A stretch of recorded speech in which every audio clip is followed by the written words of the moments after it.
तर ईश्वरी भिसे यांना 5.5 तास ताटकळत ठेवलं असं रुपाली चाकणकरांनी म्हटलंय। रक्तस्राव झाला आणि त्यानंतर देखील ईश्वरी भिसेंवर उपचार करण्यात आले नाही। दीनानाथ मंगेशकर रुग्णालयानं शस्त्रक्रियेच्या आधी 10 लाखांची मागणी केली।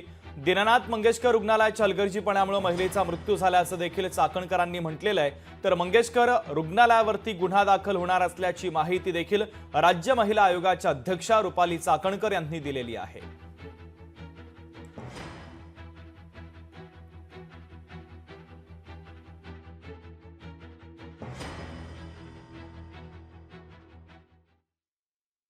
मार्चला भेटल्यानंतर त्या अगोदरची जी ट्रीटमेंट चालू होती किंवा कशा पद्धतीने ट्रीटमेंट घेतली आणि पेशंटची सर्व मेडिकल हिस्ट्री ही डॉक्टरांना सांगितलेली होती। तसं डॉक्टरांनी याच्यामध्ये सुद्धा नमूद केलेलं होतं आणि पेशंटची मेडिकल हिस्ट्री ही फक्त डॉक्टरांना माहित होती।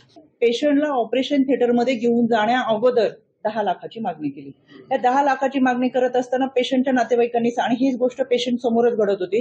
पेशंटच्या नातेवाईक आणि पतीने सांगितले की आमच्याकडे आता 3 लाख रुपये आहेत, 3 लाख रुपये तुम्ही घ्या, इतर पैशाची व्यवस्था ही आम्ही 2 ते 4 तासामध्ये किंवा उद्यापर्यंत करू। ते संबंधित विभागाला अनेकांनी फोन केले, मग ते मंत्रालयातून फोन गेले, काही विभागाकडून गेले, पण याची कोणतीही दखल न घेत 9:01 पेशंटची एंट्री हॉस्पिटलमध्ये दिसतीये। 2:30 वाजता पेशंट हॉस्पिटलमधून बाहेर पडलाय। तब्बल 5.5 तास पेशंट हॉस्पिटलमध्ये असताना पेशंटला खूप मोठ्या प्रमाणात रक्तस्राव होत असताना सुद्धा कोणतेही प्राथमिक उपचार हॉस्पिटलकडून झालेले नाही। या सगळ्या कालावधीमध्ये पेशंटची मानसिकता फार खचून गेली।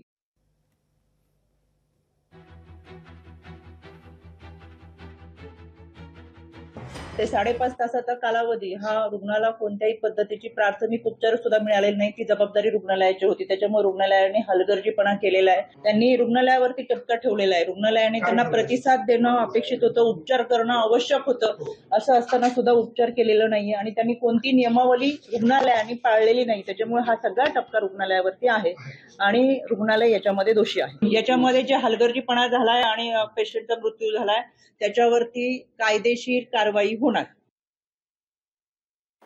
हे खूप असंवेदनशीलपणे झालेलं आहे।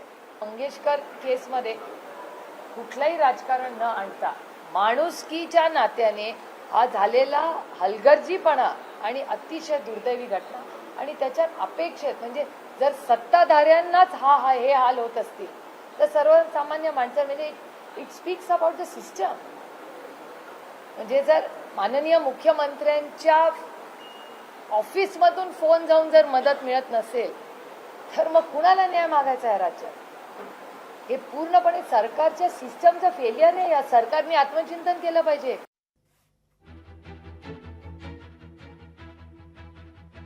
पण या संदर्भात अमित गोरखे आणि हर्षवर्धन सपकाळ या राजकीय नेत्यांच्या प्रतिक्रिया आलेल्या आहेत, आपण पाहूयात।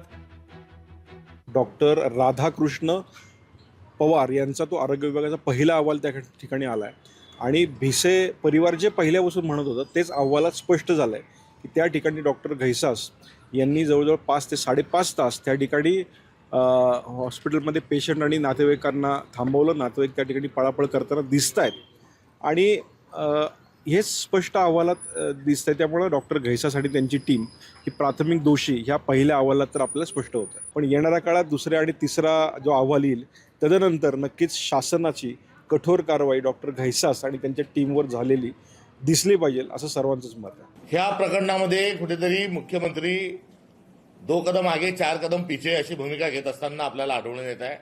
त्यामुळे ते का वाचतात आहे? हे एवढं मोठं गंभीर प्रकरण झालं, ही कुठली पद्धत आहे की 10 लाख एवढी टॅक्स फी ॲडव्हान्समध्ये वसूल करून घ्या आणि भरा, हे सांगणं कोणत्या तत्वात बसतं? त्यामुळे क्लिअर कट प्रकरण आहे। सरकारला कोणी जुमानत नाही आहे। या संदर्भामध्ये गंभीरात गंभीर आणि कारवाई ही झाली पाहिजे। कुठेही कोणतीही महिला, कोणताही रुग्ण, कोणताही नागरिक हा उपचाराशिवाय मरता कामा नये। या संदर्भात शासनाने पावलं उचलावीत।